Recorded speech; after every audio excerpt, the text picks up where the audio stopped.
we often think of innovation as product innovation, but we don't often think of it as process innovation or as innovation about how we think about things, or as innovation about our services that we offer.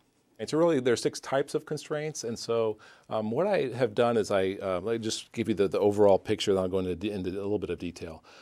So I think about individuals and what stops individuals from being innovative. And so one problem we have there is like we can't come up with the idea. Because if there's an innovation, there's an idea somewhere, and that comes from a person. It doesn't come from a group of people. It doesn't come from a computer. It comes from a person. And so the inability to have the idea is a constraint. And so if I tend to think of things in the same way, if I don't gather lots of input, if I can't express my ideas, and so there I talk about Leonardo da Vinci, for example. We're still talking about his ideas like 400 years later because he expressed them so well, right? And there's probably people who had other great ideas, but they weren't expressed in a way that we could still engage them, we could still think about them.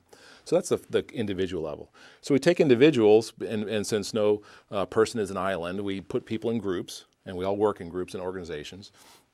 And we say, okay, what happens in groups? And different things happen. In groups, it's not that I don't have the idea, it's that I'm afraid to tell you my idea. Because my idea is kind of weird.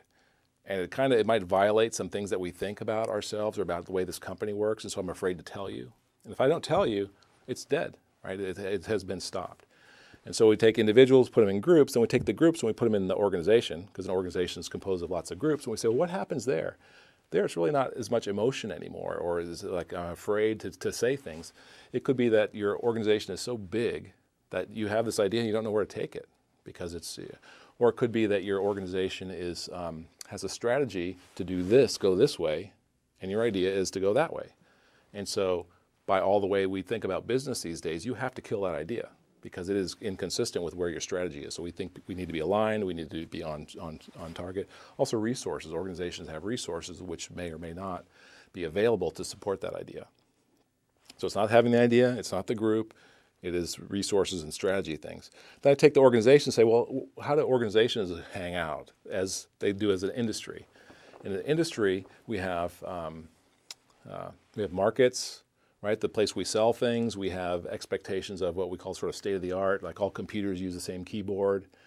And if you came out with a computer that had a different keyboard and everyone else stayed the same, all of a sudden that's a problem, right? Because now you have this implicit comparison. And so at the industry level, there are things like standards, the professions. Medicine is an industry, education is an industry, and those are ones where we really see the problems of change, the problems of moving ahead in those are in part because the professions are kind of stuck with where they want to keep things the way they are. So when we take the industries and society, put those in society, then we have a society. So we're up to number 5 now, society.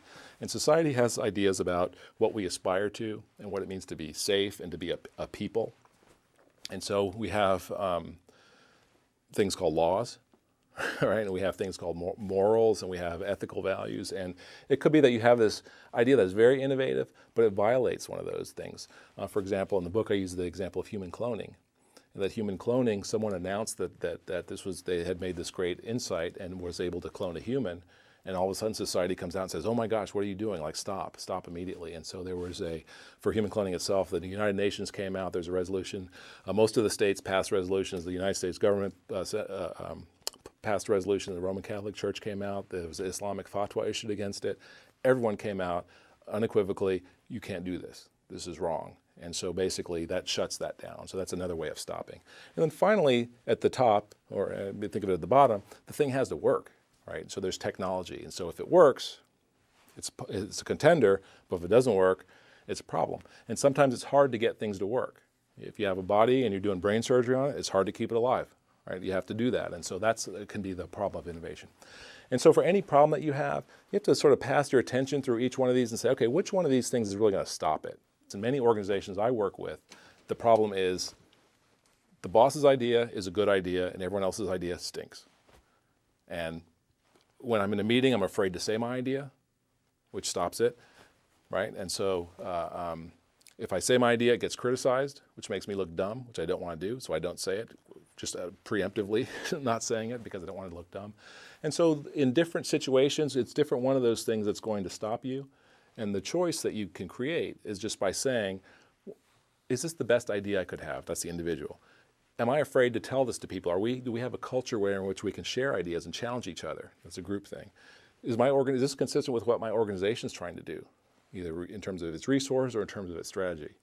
If so, then is this something that is going to threaten some other players in the industry? Is someone going to come back and say that's not fair or push back in some other way? Then if that's true, then is this something that's legal or ethical? Is this going to push boundaries that people have that they're unable to articulate, but that they will certainly vote against?